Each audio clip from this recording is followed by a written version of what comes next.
Bismillahirrahmanirrahim. Assalamualaikum warahmatullahi wabarakatuh. Selamat pagi Soli dan Soliha. Bagaimana kabarnya hari ini? Miss doakan Soli dan Soliha selalu ada dalam keadaan yang baik ya.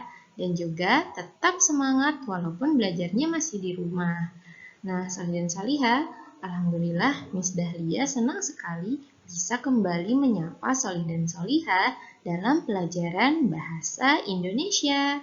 Nah, kalau gitu, yuk kita langsung saja mulai pembelajaran kita hari ini. Seperti biasa, sebelum kita mulai pembelajaran kita hari ini, mari kita memohon keberkahan ilmu kepada Allah Subhanahu wa Ta'ala agar Allah berkenan memberikan kita ilmu yang bermanfaat.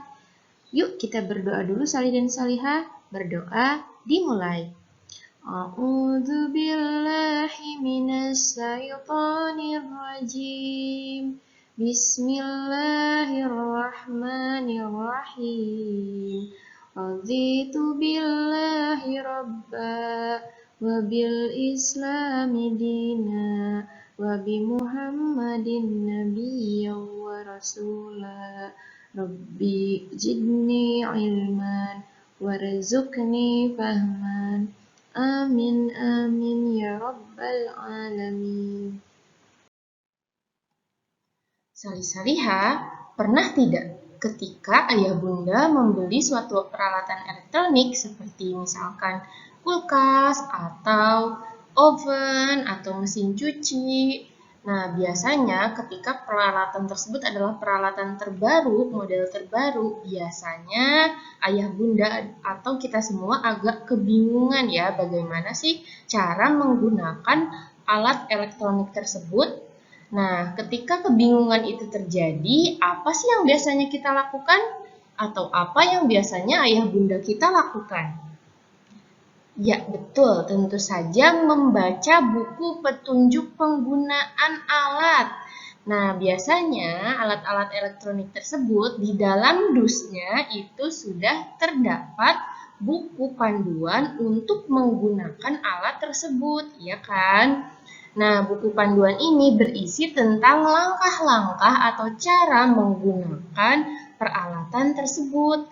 Nah, cara untuk menggunakan barang elektronik ini atau langkah-langkah ini disebutnya apa ya?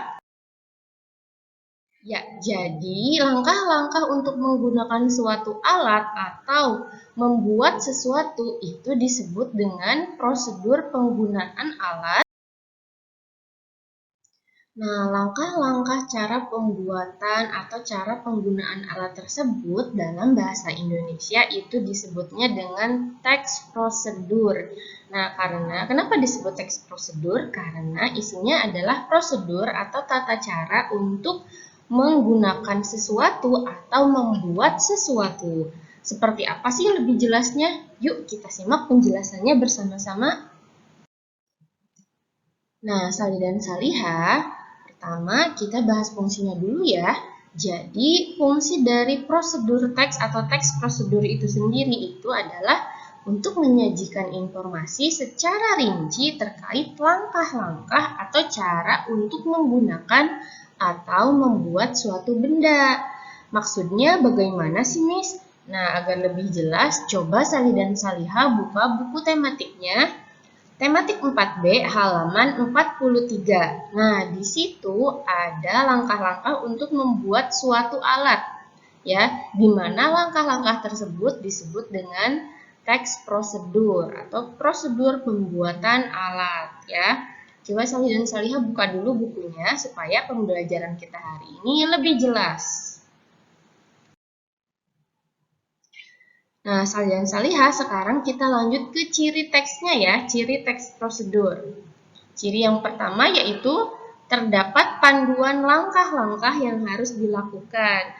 Nah, tentu saja karena di sini ada kata langkah-langkah, maka teksnya itu berupa susunan cara. Biasanya ada ke satu harus apa dulu, lalu kedua harus apa, seperti itu ya. Itu yang disebut dengan langkah-langkah. Lalu selanjutnya yang kedua, memakai pola kalimat perintah ya. Nah, memakai pola kalimat perintah contohnya itu ada di halaman 43 tadi ya. Nah, di sini Miss ambil kalimat siapkan 3 kertas berbentuk persegi. Nah, ini kan memerintah kita ya, memerintahkan untuk menyiapkan 3 kertas berbentuk persegi. Itulah sebabnya ciri teks prosedur ini adalah memakai pola kalimat perintah ya. Contohnya ada di halaman 43 tadi. Lalu selanjutnya adalah menggunakan kalimat saran atau larangan ya. Nah, ini Miss masih mengambil contohnya itu dari halaman 43 ya. Contohnya ini adalah tulisan yang berwarna ungu muda ini. Kertas yang digunakan boleh kertas yang baru atau kertas daur ulang seperti koran bekas, majalah yang sudah tak terpakai, dan lainnya. Nah, jadi di situ kalimatnya ini mengandung saran ya. Di situ disarankan boleh pakai kertas baru atau pakai kertas daur ulang atau juga kertas yang sudah tidak terpakai ya. Oke, ciri selanjutnya yang keempat yaitu adalah memakai kata penghubung untuk menyatakan. Misalkan untuk menyatakan waktu, biasanya kita menggunakan kata kemudian, ketika, atau sebelum, atau sementara, atau juga sesudah itu. Nah, biasanya di teks prosedur itu menggunakan kata-kata seperti ini ya. Kalau di halaman 43 mungkin tidak digunakan semuanya, tapi biasanya ada juga yang menggunakan kata hubung waktu atau kata untuk menyatakan waktu seperti yang ada di dalam kurung ini ya. Lalu juga menggunakan kata untuk menyatakan tujuan, yaitu kata supaya atau untuk atau juga agar ya. Lalu karena teks prosedur ini adalah langkah-langkah untuk melakukan atau membuat sesuatu ya, tentunya ada kata untuk menunjukkan suatu urutan, yaitu kata pertama, kedua, ketiga, seperti itu ya. Atau boleh menggunakan angka ya. Misalkan 1 harus apa, 2 harus apa. Boleh juga menggunakan angka. Lalu selanjutnya yang kelima yaitu menggunakan kriteria atau batasan ya. Contohnya ini Miss ambil contoh kalimat di halaman 43 juga ya. Nah, contohnya seperti ini. Sesuaikan ukurannya dengan panjang stik ice cream. Nah, itu jadi ada batasannya ya. Batasan itu apa? Ukurannya, ukuran panjang atau ukuran lebar atau ukuran apa. Jadi ada batasan-batasannya ya. Lalu selanjutnya yang keenam yaitu adalah penggunaan kata keterangan cara. Nah ya tentu saja karena ini adalah teks prosedur ini bertujuan untuk memberitahu cara membuat atau cara menggunakan sesuatu, maka tentu saja ada kata keterangan cara ya. Contohnya di sini Miss ambil dari halaman 43 juga, yaitu ada satu kalimat, kemudian lipat kertas seperti gambar berikut. Nah di situ ada kalimat seperti itu.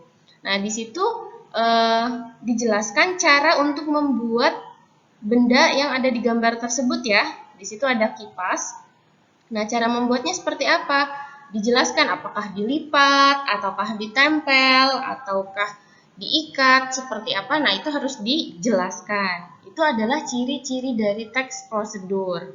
Nah, sekarang Miss akan berikan contoh yang lainnya selain Salih-Salihah bisa melihat contohnya yang di halaman 43, itu juga sudah jelas ya contohnya, Miss akan berikan contoh yang lain juga. Nah, di sini contohnya adalah cara mencuci tangan dengan baik dan benar. Nah, ini yang disebut dengan teks prosedur, jadi ada urutannya ya. Nah, lihat ke 1, kedua, ketiga, keempat, kelima, keenam sampai ke 7. Urutannya tentu saja harus disesuaikan ya dengan cara yang baik dan benar dalam mencuci tangan ya.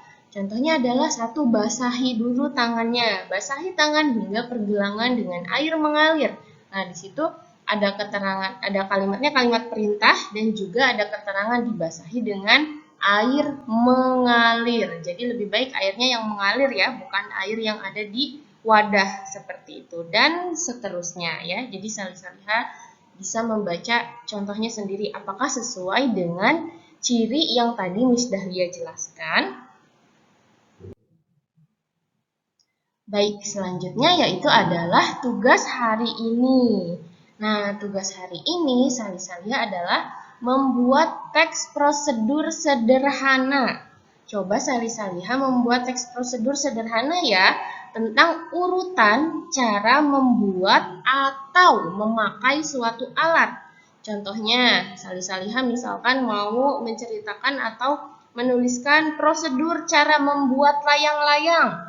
Boleh ya, dibuat sederhana saja ya, tidak usah terlalu menyulitkan, dibuat mudah saja. Atau yang lebih mudah lagi, cara membuat mie instan, cara memasak mie instan. Nah, itu mudah sekali ya. Coba Sali dan Saliha dituliskan urutannya, apa saja, apa dulu yang harus disediakan, lalu alat yang digunakan apa, lalu urutan memasaknya seperti apa ya. Jangan lupa ada urutannya ya. Atau, nah mungkin yang Salih dan Salihah biasa lakukan di setiap hari. Cara mengirim tugas ke Google Classroom. Ya, cara menggunakan Google Classroom untuk mengirim tugas. Nah, itu Salih-Salihah bisa buat ke dalam bentuk prosedur teks. Langkah-langkahnya apa saja sih yang harus dilakukan ketika kita ingin mengirimkan tugas ke Google Classroom?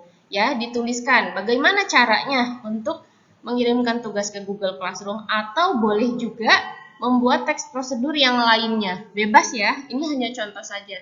Yang sudah lihat tunjukkan di sini hanya contoh saja, tidak berarti Salih-Salihah harus membuat yang ini. Boleh Salih-Salihah membuat yang lain juga ya. Mungkin yang lebih sederhana lagi, yang lebih mudah lagi tidak apa-apa. Oke? Selamat mengerjakan ya Salih dan Salihah. Alhamdulillah kita sudah tiba di penghujung video pembelajaran kita hari ini. Terima kasih ya Salih dan Saliha sudah menyimak videonya dengan sangat baik. Dan jangan lupa ya tugasnya untuk dikerjakan dan dikumpulkan di Google Classroom dengan tepat waktu. Nah Salih dan Saliha, mari kita tutup video pembelajaran ini dengan mengucap hamdalah bersama-sama. Alhamdulillahirrabbilalamin dan juga doa kafaratul majlis. Bismillahirrahmanirrahim. Subhanakallahumma wa bihamdika asyhadu an la ilaha illa anta astaghfiruka wa atubu ilaik. Amin amin ya Allah ya rabbal alamin. Wassalamualaikum warahmatullahi wabarakatuh.